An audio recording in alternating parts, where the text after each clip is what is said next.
Hi, this is Carrie Brownstein. This is DJ Premier. This is Darren Aronofsky. You got the RZA right here. Rose McGowan. Radiohead. Aisha Tyler. Tribe Called Quest. Fred Armisen. Prince Paul. Javier Munoz. Seth Meyers. Frankie Cosmos. Flying Lotus. Hi, we're Chaim, and you're listening to the Talkhouse Podcast.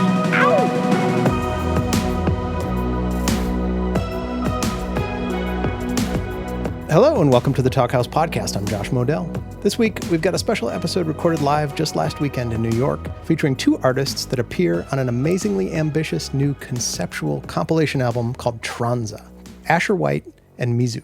The album comes from our friends at the Red Hot organization, was conceptualized largely by Dust Reed and Massimo Bell, and features more than 100 artists honoring trans and non-binary artists. There are huge names like Sade, Sam Smith, Andre 3000, indie heroes like Julian Baker and Laura Jane Grace, and incredible up-and-comers like today's two guests who worked on separate tracks. Check out a little bit of the compilation's introductory piece by Mary Lattimore, Laraji, MIZU, and Jamal Shakeri.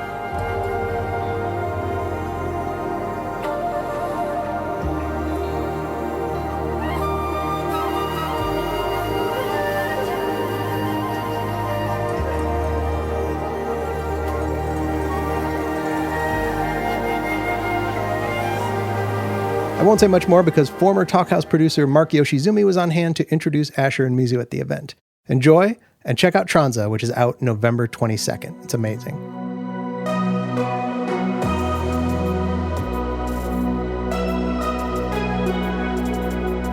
Hey everyone.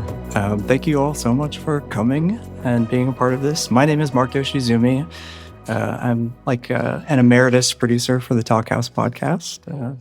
Back again to talk about the project that I care a lot about, which is Red Hot's TRANSA, an epic compilation album that will be coming out very soon, about which Massimo Bell and Dust Reed say, with production beginning in 2021, over 100 artists contributing, TRANSA marks one of the most ambitious projects ever undertaken by Red Hot. A spiritual journey across 8 chapters and 46 songs, spotlighting the gifts of many of the most daring, imaginative, trans and non-binary artists working today.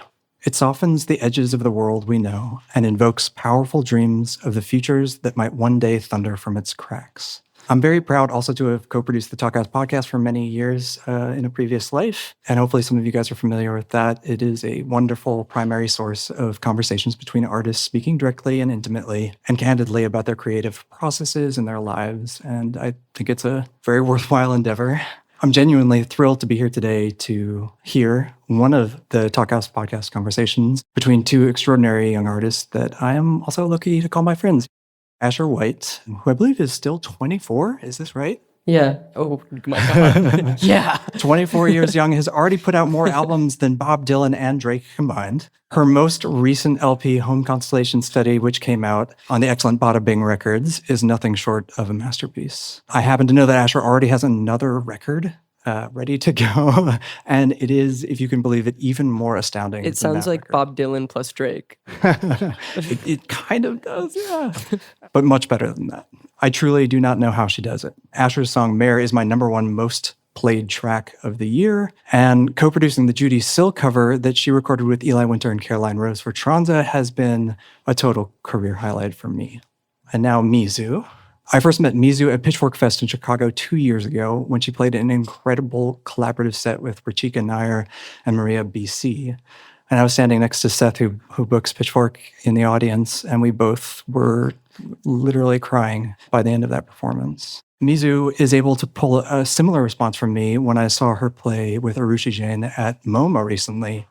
Her passionate and dramatically expressive cello playing is a sight to behold, and I hope you all get to witness it at some point if you haven't already. But beyond her virtuosity with the cello, what really stuns me about MIZU's work is her compositional technique. Her records, 2023's Distant Intervals and this year's Forest Scenes, both released on the amazing NNA Tapes label, exquisitely render what Björk might call emotional landscapes, combining the intensity of Penderecki with the melodic sensibilities of Samuel Barber and the timbral veracity of Anna Meredith if she were on a ketamine-fueled healing journey.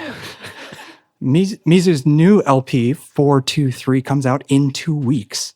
And I firmly believe, dear audience, that in 5 years' time, you'll come to look back at today and say, holy shit, I cannot believe I saw both MIZU and Asher White in that tiny coffee shop in Ridgewood. So with that, I will turn it over to you guys. Thank you, Mark. Incredibly kind, unbelievably nice. Nice to meet you, MIZU. Yeah, nice to meet you, Asher. I've listened to a lot of the Talkhouse episodes, and though my instinct is to murmur softly into this microphone, it occurs to me that all of them are just people speaking normally. Yeah. But ours feels like it has to have this kind of hushed, reverent tone. Yeah. So I'm excited to be doing kind of ASMR Talkhouse this evening. Whisper the whole thing. Mark's intro, the way that he described your compositional technique are a very good launching point for the thing that moves me most about your music, which is that it's incredibly, I was telling you this a little bit before we started, but it's incredibly studied and particular and deliberate and technically sophisticated and complex, but it never loses a sense of real kind of untamed chaos and corporeal passion, and it feels raw and vulnerable, and that's like the thing that everyone wants to be able to achieve, is to have both of those things in play. And I'm wondering, I always, in hearing it and hearing you reach crazy frequencies and hearing you manipulate with so much technical proficiency the sound that you're doing, is this a cerebral thing? Is this an intuitive thing? Like, what's modulating the other? I was trained classically basically my whole life. Since I was 5 years old, I started taking piano lessons, and I don't know, the classical training is super rigorous. It's, really focused on execution, perfection almost, although a lot of classical musicians say, oh, no. But in recreating a score that usually has existed for hundreds of years. And so, I don't know, I have years of that under my belt. I don't know, sometimes I call it baggage because it's like, the whole perfectionist brain just sometimes doesn't shut off. But when I'm making my own music, it always starts with improvisation. And so all of those years of training on the cello and, playing incredible compositions, it all just sort of comes out, I don't know, in a very intuitive moment of improvisation. And so maybe that's where we start to hear all the feelings and energies. And then sculpting it after is both a really fun and also, I don't know, intense process. Yeah. as I'm sure you know. Yeah. I mean, it makes sense that you opened for Tim Hecker to me, because I imagine like you see a rock documentary of like people making the record and they're like in the studio, like drinking beer and freaking out and like throwing up on the ceiling and stuff. But like if we saw the documentary of you making like forest scenes, I imagine like you're mostly sitting at a computer, like adjusting stuff. And throwing up a lot. And throwing up a lot, yeah. But it's like the process to arrive at the particular soundscapes that you're doing is not one that's necessarily very immediate, and it seems to require a lot of like focus and restraint. Oh, you'd be surprised though. I mean, some of forest scenes I wrote on a plane, on my computer, and I was just sort of like throwing samples into little plugins in Ableton and see what came out, and then be like, oh, that sounds cool. Let me just stack those on top of each other and stretch this one out. It's it's a lot of fun to kind of cook and cook sounds. Yeah.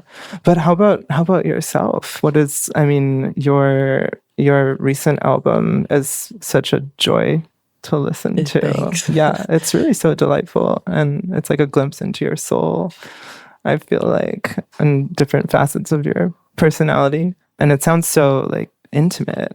I think I asked the question because I think maybe I'm just projecting, but relate to the kind of like discrepancy between the way something sounds and the way that it was made, like something sounding explosive or sounding carnal and being made on a laptop, or maybe there being some type of mediation that happens that's not totally transparent about the way that I mean, on the laptops we're able to like create our own worlds, right? Yes. And anything is possible there. Yeah, it's really cool. But you're so right. Like sometimes something that sounds so big is actually just, I don't know, some tiny little thing that's totally amplified by effects. And like the most devastating noises, like the most like primal shrieking, is sometimes just like you pushed a plug in a weird way. And the irony is that like the performance there doesn't even match the impact of it because it's been manipulated. Right. Yeah. Which I just hear in listening to you kind of transmogrify your own.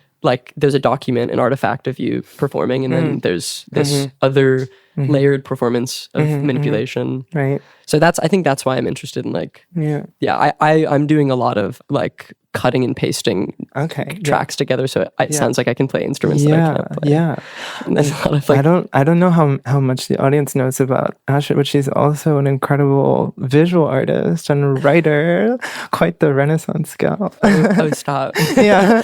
I was curious, like, how do you see the processes as similar? You mentioned cutting and pasting. Is that something that has parallels? And I think so. I think there's something that feels, I studied sculpture, and feels something sculptural about the way that I'm trying to approach music. It seems like, I think in maybe a similar way, like it's about stretching and swelling and bloating and smudging and smushing and pulling. Like it's so much about working with the material and trying to play with the material and also be reverent towards the material itself. So like that's why I love recordings or working with recordings that are like fucked up in some way, because they have inherent character. It's like using a piece of wood that has like a wood grain in it. Yeah. Like yeah, totally. You have, there's more qualities to work with. Yeah, it's really, I don't know, it's so fun. Sometimes I record things on my phone. Yeah. Yeah, and then put those in, stack them on top of like a very preciously recorded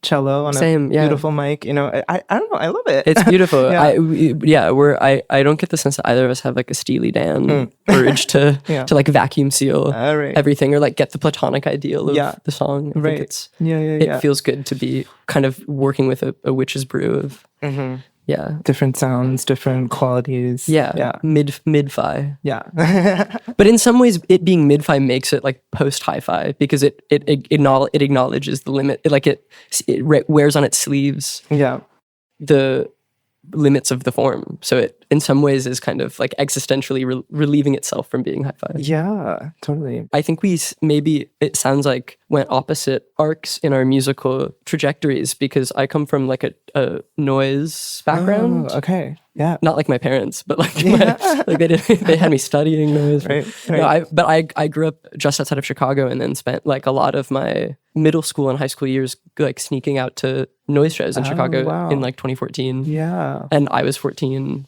Yeah, cool. And it was like very hugely formative. Oh, you were born in 2000. Yeah. Wow. You're 0. Very cool. Yeah, it feels really good. Wow. Yeah. What an People always are like that and they're always like, oh, that's so crazy. And they were born in 1998 and they're like, oh my God, I can't believe you were born in 2000. And I always found that annoying. But then I met someone recently who was born in 2002 and I suddenly like had this out of body experience of being like, my God. Yeah.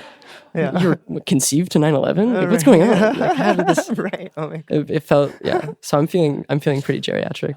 But what? I'm curious. What drew you to the noise show? Oh my God, there's a noise book right up there. But, I put that there. Yeah, you put that there. It's like Usual Suspects, where all of my all the topics that I'm talking about are behind you. Right. Yeah, what was drawing you to those noise shows in near Chicago? I honestly have no idea. I think morbid curiosity. I remember finding, I recently discovered my origin story artifact, which was that when I was 10, I remember looking at this webpage that was like scariest songs because I was 10. And my parents were pretty liberal with me using the internet. Like they weren't old enough to feel that it was like evil computers and they weren't savvy enough to know that I could just like look at images of dead people if I wanted. And so they were just like, oh, whatever, like she'll be fine. But I remember it, like searching like scariest, most fucked up songs ever and finding this list. And the list was like Throbbing Gristle, Korn, Butthole Surfers. It was crazy. It was like all this insane stuff that ran the gamut from like new metal to like Nurse with Wound. And I was looking at this and I would feel horrible. Like I was like listen to all this music and get so bummed out and then walk around just feeling like so burdened by like human misery. But it made me really interested in that music. And then I accidentally got like sucked into that world at a super young age. And then recently, like 3 or 4 years ago, I found the list that I was looking at. It's a Rate Your Music list. Oh my God.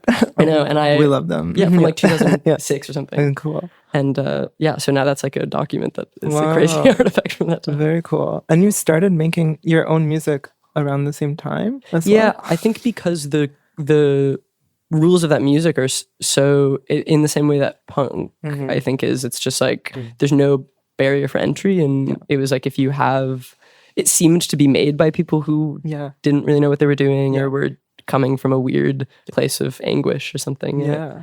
I was like, I have GarageBand on this computer, and so there's a lot of that. Cool. Yeah. And what were you like screaming into GarageBand or? Yeah, I think I was processing. I was like putting amp filters, plugins on YouTube videos and stuff. Yeah. Yeah. Do you, when you listen to your first recordings, do you still identify with that person? Good question. I mean, actually, my first recordings were like my first album, Distant Intervals. That was kind of the first compositions I did. I mean, when I was little, I actually made a musical, but we don't talk about that yet. Okay, because But it's called Wicked. Yeah, right. Out in theaters. Yeah, but yeah, even my first album, which I wrote in 2022, it's that, even that feels hard for me to identify with sometimes. Really? I mean, there's just so much change that happens with, I guess, being trans. I guess that's why we're here, right? Yeah, explosion sound effect. Yeah, right. Please insert right there. Yeah. But yeah, there's just so much social change, so much change in my body, and that record I wrote as I was just first sort of socially transitioning before taking hormones or anything, and when I listen back to it, I'm like, oh wow, like so much has changed. And while I don't identify so closely with that person necessarily anymore, when I go back and perform it, it's kind of magical because everything comes alive again. I don't know, there's nothing quite like it. Do you feel like you're fixing or like remedying those compositions or that era, or do you feel like you're re-embodying it, like resuscitating it? I think re-embodying, sort of bringing it back to life, and also bringing new life into it, I guess. Yeah, it's like kind of like walking backwards into the future a little bit. Yeah. Does that make sense? Yeah. Back to the future. Looking back. Yeah. Totally. Right. Yeah. Yeah. I know exactly what you mean. Yeah. By the way, Back to the Future 4, it's in theaters after this. It's interesting that we're at a point in human history where now there's like pop stars or people in the public eye, artists who have artistic practices who are transitioning in real time, and there's relics from before that and after. And like Anony is a really good example.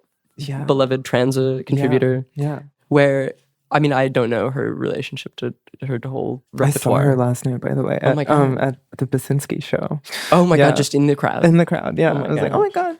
But I didn't say hi. I would imagine she's like in a robe, like hovering gently above the... She looked like, Or like you can't look directly at her. She's always just like in your peripheral. Yeah. In the church as well. It was very, quite exciting. Whoa. Yeah. But it's like you listen to like I Am a Bird Now. You listen to like some of her older records, and in some ways they're made more poignant for knowing the journey that later unfurled, and there's so much substance there that you can hear. So it's interesting when versus like arriving fully formed. I think about like Kim Petras, the two patron saints of trans women who make music, Anony and Kim Petras. But it's like she arrived on the scene as a pop. She like totally reinvented herself. Yes, and kind of there's no emerging Kim Petras. Like the Kim Petras we know is like perma Paris Hilton. Like she just was like, I am Paris Hilton now. Yeah. And you can find like videos of her being like 8 on a German talk show. It's such a bizarre depersonalizing thing. Yeah.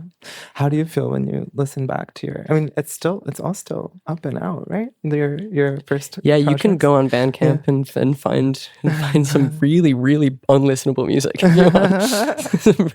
Absolutely, really indulgent and bad music. But yeah, I mean, in some ways I feel like the fact that I want to fix stuff and want to change stuff makes me feel like I'm not at the point of being able to maturely be like, I've changed, you know, because it makes it feel like I still have stake in it. There's some stuff where I'm able to approach and be like, this is beautiful as an artifact that is apart from me. Yeah. And that's the stuff that I don't identify with, but I'm able to assess more.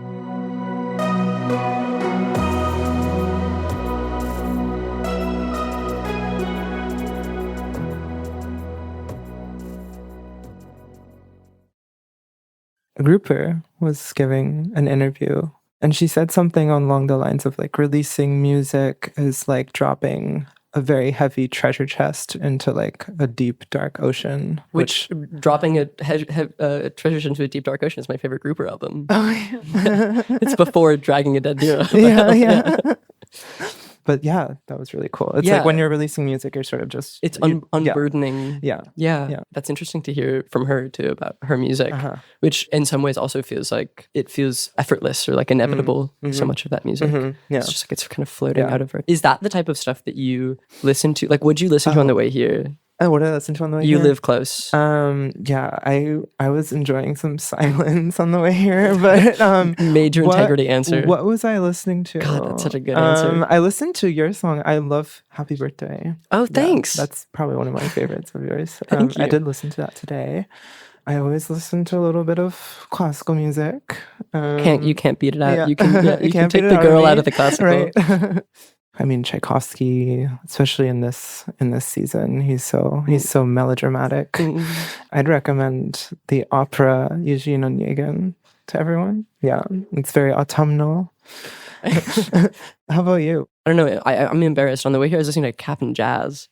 But I'm not actually a fan, despite being from Illinois. I never had my phase, but I decided now, because also it's kind of autumnal. I was like, I guess it's time. I'm feeling pretty angsty. But I think it runs the gamut. There's definitely some classical stuff. I don't know. I'm like really into Timbaland is probably my favorite producer. And like I like the Neptunes and Timbaland. The big people for me are like Flying Lotus, and it's a lot of like beat makers, like rap producers and electronic musicians. Even though the music that I make is like bullshit Sufjan gay ass like folk garbage, it's like no, that's not a diss on Sufjan. I'm saying that's really important to me. That's like good. Whatever. It's self-diss. Please don't cancel. Okay, bleep that out. Right. I feel like the music that I make is aesthetically a lot different than the music that I consume and love. I think that's healthy. I mean, I love techno. Yeah. I go out quite a lot. And I don't know, I don't necessarily think you'd hear that from my music, but there's something about, I don't know, kind of the invisibility of being in a club or a rave space with an incredible sound system. It can be a very spiritual experience. It makes total sense. It's a physical music. It's like it's a music that you like actually lock your body into, and that at its best feels like you're actually being possessed by it or completely overtakes you, which I think is true for a lot of your music, and your music reaches towards and accesses that way. And also, that there's techno is like hymnal in a way. Like there's something that it feels like it goes on forever in every direction. Yeah, very contrapuntal, if you will. Like, I don't know, it's quite simple, I would say, at its core, revolving around a beat and the way that it's layered and I love a lot of house for the same reason, and that kind of thing. Moody Man, Larry Level, the whole kind of that canon. It's the same thing where it's just like people making dance music in ways that is not immediately always identifiable as dance music. It feels like it exists both horizontally and vertically, and on the z-axis. It's like just 3-dimensional. It's just there's something sculptural about it. Yeah. Speaking of, were you sort of starting to make music and visual art at the same time, or? I kind of did. I studied sculpture just so I wouldn't study the thing that I just like wasn't good at school, and felt that if I did study the thing that I liked to do, I would not like it. So I did it as something that I could feasibly spend my time on. It's nice because the worst part about working in music and making music is that you don't get to listen to music while you do it. And I like think about this all the time. Like I'm so often sitting in front of Ableton and being like, I want to hear music, but I have to fucking do this. And like, God, I wish I could just like I'm doing laundry, just like listening to music in the background. Yeah. So it's nice to be able to do that. You know, you buy records and then you never get to listen to them. Do you ever watch movies while you're on Ableton? No, that's so smart. Sometimes I do. Does it affect the thing? I'd like to think not, but like, what are you watching? Sometimes like Fat I want Albert, to. and then you like you're making like. I'm like, I don't. It's kind of embarrassing. I'm watching like Tarkovsky. Okay, like, yeah. Well, that makes sense. Like, If I were about to make a joke about what you were watching, yeah. watching Stalker. Yeah. Stalker. Yeah. Have you seen The Sacrifice? I haven't. It's I the haven't last seen one it. that he made. No, It's really, I'll have to see crazy. that. It's very Mizucore. Okay. Yeah, Okay. yeah. I love that. What does that mean, though? What does that mean? You'll have to watch it. It's 3 hours long. Okay. So Yeah. it's punishing. Yeah. Do you do like a mood board thing of like of creating a Pinterest, an aesthetic parameters and color schemes and smells and Not so much a mood. I don't know. I mean, it's all up there. I mean, I definitely think about visuals quite a lot, like early on in the process. But it always starts with the music. I think it always starts with that improvisation, and then it kind of blooms from there. And then do you ascribe concept? Because I think you're working in a conceptual realm. You're working it's so tied into the experience of the music is there's asterisks and postscripts. Yeah. I guess it's happened to be that way for the past 2 projects that I've done. Forest Scenes being inspired by this piece by Robert Schumann of the same name, which is about kind of this journey into a magical woodland, and then everything that you see within, and then coming out of it changed and transformed. And so, with my own forest scenes, I guess that was kind of a starting point. But then with the music itself, it just sort of took its own course based on, what sounded interesting to me. So it was kind of like a structural guideline or a thematic guideline. But you then can bounce around. But recently I scored this dance production actually called 423, which I'm releasing the music for like in 2 weeks. And that was very different because these choreographers, their names are Baye and Asa, they came to me with a whole narrative already, figured out, and a lot of the choreography already figured out. And I had to make music to that. So that was a very big challenge for me because I had never done that before. Yeah. It was really daunting. How do you not make it about you, or do you make it about you, but in a way that's cool? Like, how do you not infringe your own ideas about how it should be because you're so full of them? Well, I mean, basically the arc of the piece was like a human life, starting with childhood, adulthood, and then at the end, an elderly person. And so that feels like kind of a universal theme. And it was nice for them to kind of be giving a lot of very clear direction about length of scenes and such. But they were very open. I mean, one thing about me is I absolutely love collaboration, whether with other musicians or artists from other mediums. It's very refreshing to like step out of, lonely me sitting at the laptop, watching Tarkovsky. Like, yeah.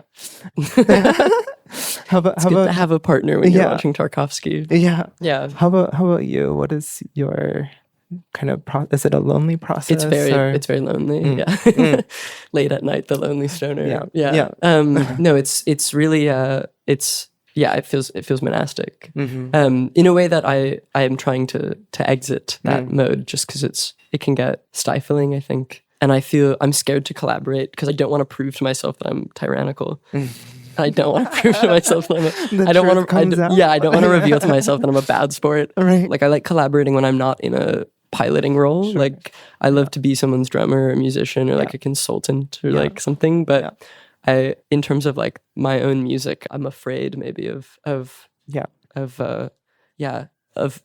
that up. But which is why I feel that I should, and it's probably the thing that I have to do next. But yeah, it's so much about just like recording a banjo part and then recording it again, and then a few days later recording it again. Yeah. So everything is you. Yeah. Okay, that's until it's like except strings because Okay. I don't know how to play the Yeah. cello or the violin. If only I knew someone who could play the cello.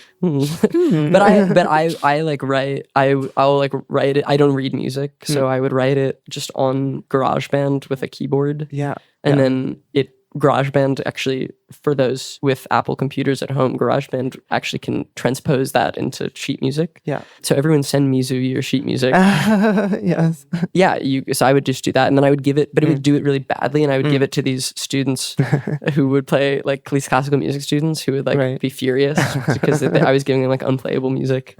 Right. Yeah, so that's the only outsourcing that I'd done so far Gotcha. is like brass and strings Gotcha. and stuff. Yeah. It's really cool because it sounds like a whole bunch of friends just like jamming together and playing Yeah, together. I mean, it's so funny because like I love records where that is how they're made. Yeah. Too, and I think emulate those in a weird, calculated way. Do you have like pop aspirations? Do you think you would be comfortable in? The performer in me wants to say yes, but the little shy person in me is like, hell no. So pop aspirations, interesting. So what do you mean? Like, do you think are you comfortable making concessions? This is value neutral. This kind of sounds like a trap, but I don't mean it to be.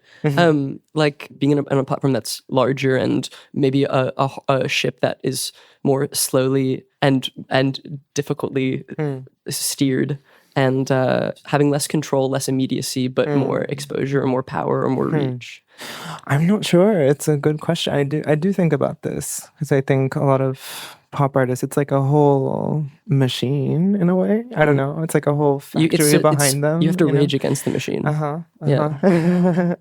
But there's something nice about, just having complete control over my own work and what I put out and how I present it. Yeah. And bringing collaborators that I respect and love into that world and kind of building beautiful things together. But I mean, I love pop. I love pop music. And I think there are ways to maybe kind of distill what we see in that world and bring it into whatever worlds we're in. It'll be exciting because TRANSA is going to be the first 4 LP compilation to be the #1 on the Billboard charts for 12 weeks straight. I want to talk also about your amazing song on this compilation. Yeah. It's kind of the dream team. It's like the Power Rangers that we didn't know we needed. Yes. But how was the collaboration on that? Like, was that, were you ever in the room with the 4 of you? Sadly, no. I mean, I love the collaborators. I have met Jamal, who actually composed. We actually played together at producer Dust's wedding. Oh my god! That's when we met. Wow. Yeah, it was like months after we did beautiful. the layers for the song. But huge fan of Mary Lattimore and Larashi, and yeah, I was first approached by Dust and Mark at Pitchfork Fest, as Mark mentioned before, and then later that summer I was in residence at Pioneer Works, and so Mark and Dust came in and we recorded my cello layers, and that was so fun because we kind of, Mark and I got to like nerd out about gear and pick which pedals to use, and yeah, it was quite a joy. And then that was that. But I also played cello on a few other songs on the album, like the song with Greenhouse. Yeah. You're all over the place. It's been fun. It's been fun. And also such a joy to see trans friends connecting with their like musical heroes. Really, and it's an amazing thing. Yeah. Yeah. It's like what people would dream about happening, but it happened. Yeah. Yeah. How about you? Your song? It happened totally without, I kind of didn't even realize it was happening until it existed. I was recording with Eli just kind of for shits and gigs a few years ago in Providence. Winter, in my studio. And then he was like, oh yeah, let's like record this cover. Do you want to do like a Judy Sill song? Okay. And I was like, yeah. And he was like, which one? I was like, Down Where the Valleys Are Low. Because the original recording sounds unfinished in a way that I love, but it's like it seems like it's an invitation for further iteration. And then afterward, he was like, "Yeah, like the reason I asked is because like I think I wanted to do this for this Red Hot thing." I was like, "Huh?" So you have collaborated. You have played music with us. Yeah, I guess so. Yeah. But yeah, I think that was kind of the first time, and it went super well. So Yeah. I think he probably asked a bunch of other trans girls first, and then I just was the one who said yes, and then it was like, yeah, that's how it goes. How do you know Eli, by the way? He Googled trans girls near me, and I. As you do. Yeah. No, he emailed me actually. Yeah. Okay. He was in Chicago, and he's like the nicest guy. If anyone knows Eli, Eli's then great. you know that he's like an effusive and lovely man who is unbelievably adept at reaching out to people. But he emailed me and was like, I make music. I really like your music. We should collaborate. And cute. We did. Yeah. Yeah, it was so nice. Love now that. he's a good friend. Yeah. Internet. Yeah. This is a plug for the internet. Yeah. Yeah. Was there a lot of layering and manipulation and with the song? with the song? album? Are we hearing? I think Mark did a lot of that, right? Yeah. Yeah. Well, same actually. Yeah. I sort of just, This is a plug for Mark. yeah, this is truly a plug for Mark. I sort of just vomited out all my cello stuff, and then, producer magic. That's what you'll hear on the song. November 22nd. Yeah, listen to TRANSA. Yes. Are people calling it TRANSA? TRANSA, like, oh, you're like transgender. But people, Dust says TRANSA, so I assume it's TRANSA. TRANSA. I wouldn't know.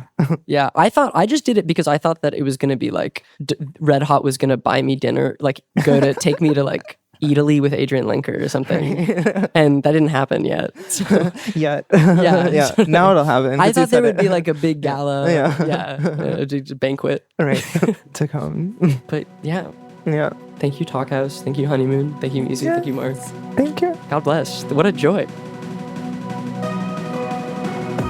Thanks for listening to the Talkhouse Podcast, and thanks to MIZU, Asher White, Mark Yoshizumi, and Honeymoon Coffee in Ridgewood. Also thanks to Urosh Jovanovich, who recorded the event, and Myron Kaplan, who produced this episode. The Talkhouse theme is composed and performed by The Range.